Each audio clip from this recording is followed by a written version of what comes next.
Hey, what's going on, you guys? This is Just Add Misplay. Today we're going over my Ira Crimson Haze deck tech. So let's just dive right in. Ira's really great. She has a static ability where your second attack each turn gets +1 attack. What? That's insane, especially in Blitz. And that's what we're here for. So let's go into the weapons. Starting off, we got the Harmonized Kodachis. Okay, once per turn action, pay 1 resource and attack with it. Now, it's very important when you're paying that 1 resource, you're putting a card that costs 0 in your pitch zone. Okay, and that's going to give your Kodachis go again. It's very important. That's essentially like Ninja 101. If you're using Harmonized Kodachis, your main goal every turn is to pitch a card into your pitch zone that costs 0 resources. Then your turn begins, and that's it. That's essentially it. You win with this deck by doing small bits of damage.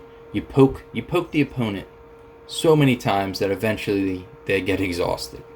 You pitch for 0, you do Kodachi, and then you attack with your other Kodachi, and it's going to get +1. So that's 3 damage right there. A lot of times the opponents won't even bother blocking it, but maybe they will. Who knows? Everyone plays differently. And then we have a Zephyr Needle in our 3rd equipment slot. This is nice because it has that additional attack power, so you can attack with Harmonized Kodachi and then Zephyr Needle for 3. The problem with this is that it can get broken. It's neat to try out, and sometimes it works, sometimes it doesn't.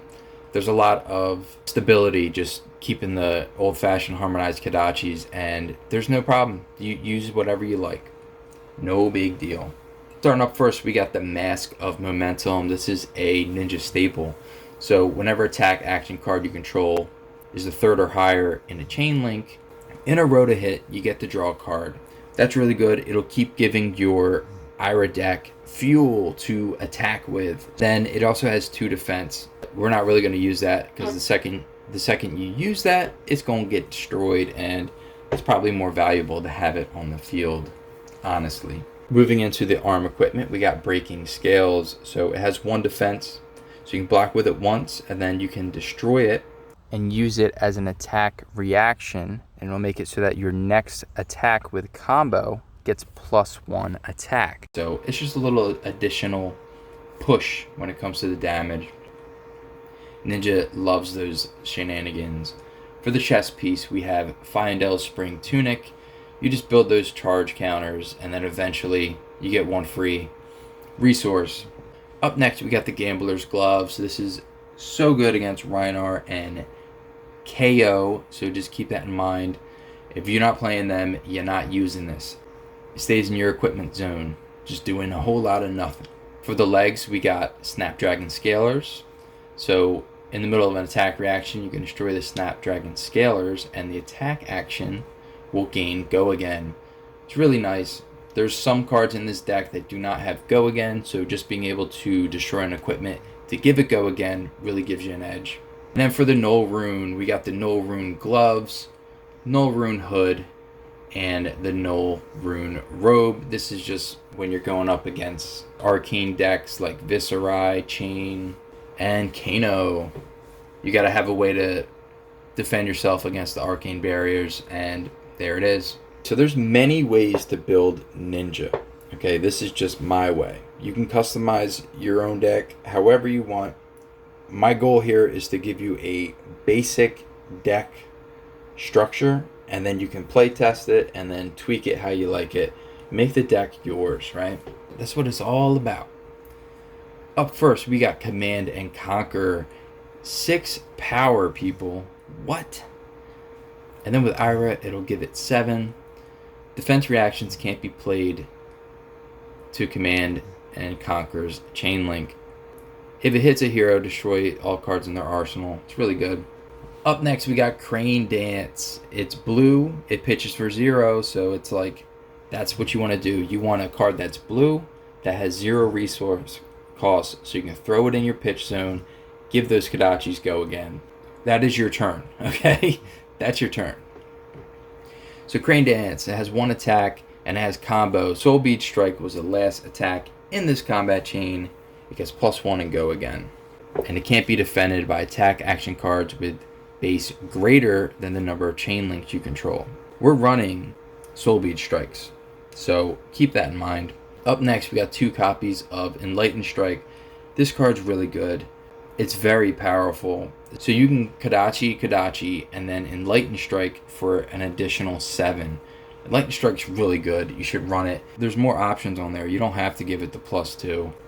Up next, we got Find Center. It costs 0 resources. Again, that's what you're going to want to be doing. Pitches for blue.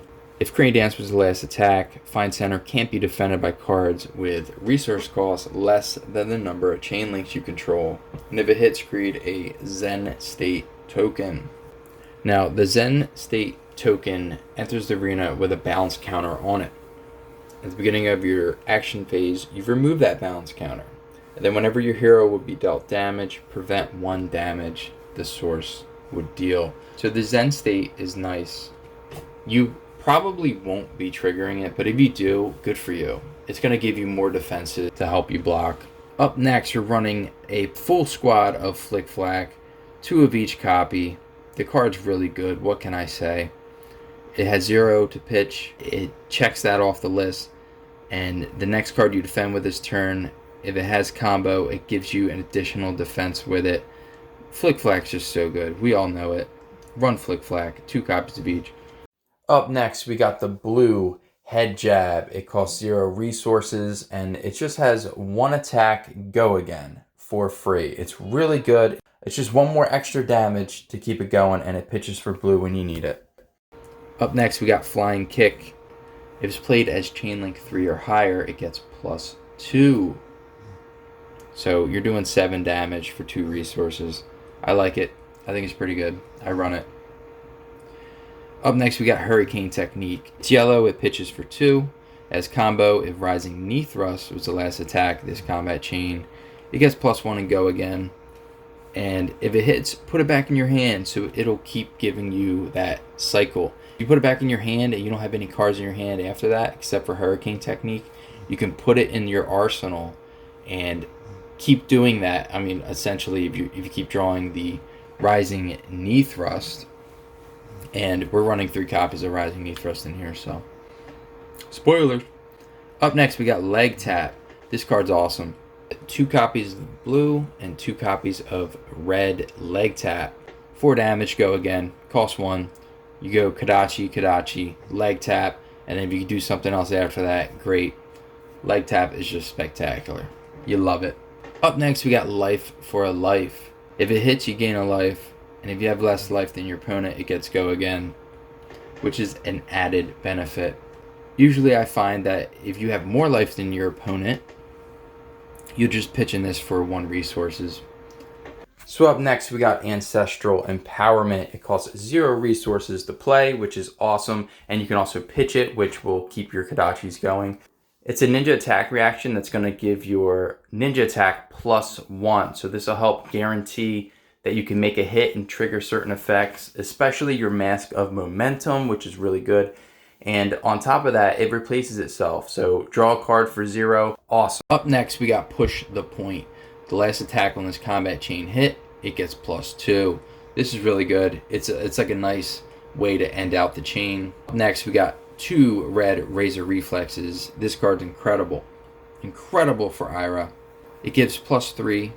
And if it hits, it gets go again. If it's an attack action card, which that's when you're going to want to be playing it on an attack action card. Very good. Or you can surprise them with your dagger, with your Kodachis, and give them +3. It can be a game finisher, really. Up next, we have 1 copy of the yellow Rising Knee Thrust and 2 copies of the blue Rising Knee Thrust. If Leg Tap was the last attack this combat chain, Rising Knee Thrust gets +2 and go again. So that's really, really good. I love me some Leg Tap. And Rising Knee Thrust to follow it up, definitely a good combo. Get it? Up next, we got Rushing River. 0 resource cost, pitches for blue, and then it has combo. If Torrent of Tempo was the last attack this combat chain, it gets +1, go again. If it hits, draw X cards. X is the number of attacks that have hit this combat chain. So you have a good chance of drawing some extra cards. Again, the whole combo thing is like, if it's in your hand, you're just doing more stuff. But if it's not, you just Kadachi and attack, hoping to eventually get these combos in your hand to go off.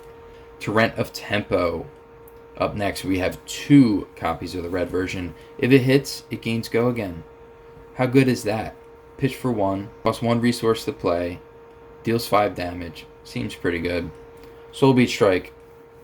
If it hits, go again. It costs 0 to play. We're just running 1 copy of it. So that's the whole deck. I'm currently working on playing Heron's Flight. Heron's Flight seems really good. I just haven't really had the chance to play test it.